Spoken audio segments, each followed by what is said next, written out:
এবারে বাইরে আরাম ঠিক ওইখান এই সামনেটা উল্টা গার্ড হচ্ছে উল্টা পুরো গার্ড ঠিক আছে সামনে থেকে ঠিক আছে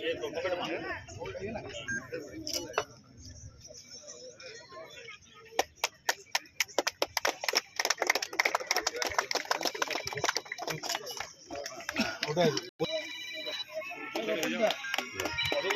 এটা সামনে একটু দাদা কাকু ধন্যবাদ জানাই সমিতির প্রত্যেকটি সদস্যের পক্ষ থেকে ওনাকেও সমিতির ব্যাচ পরিয়ে এবং পুষ্পস্তবক দিয়ে সম্বর্ধনা জানাবার জন্য অনুরোধ জানাচ্ছি। সভাপতি অশোক রায় এবং সম্পাদক গৌতম রায় মহাশয়কে।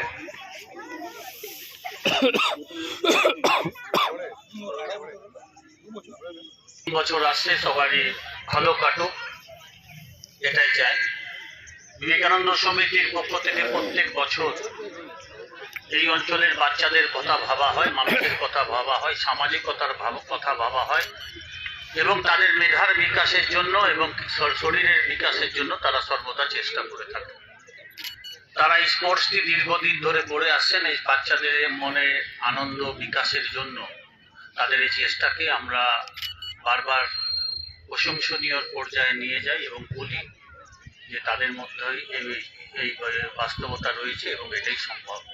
আমাদের মধ্যে উপস্থিত রয়েছেন member mayor in council Gurudas Chatterjee, আমাদের মধ্যে উপস্থিত রয়েছেন এই অঞ্চলের কাউন্সিলর উদয়, অশোকদা আছে, মিঠু আছে, নিপু আছে, সবাই রয়েছেন। আপনারা বোম্বা রয়েছে, গৌতম রয়েছে এবং আরও অন্যান্য সদস্যরা রয়েছে যাদের নিয়ে বিবেকানন্দ সমিতি সুন্দরভাবে একটি অনুষ্ঠান প্রদর্শন করেন এই শিল্পাঞ্চলে।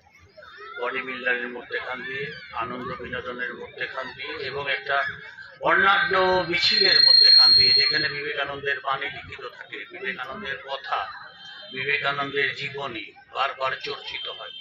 তো বিবেকানন্দের বাণী যত প্রচলিত হবে, বিবেকানন্দের জীবন যত চর্চিত হবে, আমরা তত রকম ভাবে সমৃদ্ধ হব। আসানসোল সমৃদ্ধ হবে, সমাজ সমৃদ্ধ হবে, আমাদের বাচ্চারা সমৃদ্ধ হবে। আমরা বিবেকানন্দ সমিতির প্রত্যেকটি সদস্যের মঙ্গল কামনা করি এবং তার সঙ্গে রেফারি অ্যাসোসিয়েশনের যারা এসেছেন তাদেরও আমরা ধন্যবাদ এবং শুভেচ্ছা জানাই। তারা সুন্দরভাবে আসানসোলের বিভিন্ন প্রান্তে বিভিন্ন জায়গায় ঘুরে তারা আমাদের এই সমস্ত অনুষ্ঠানগুলোকে সুন্দরভাবে পরিচালনা করে। নমস্কার।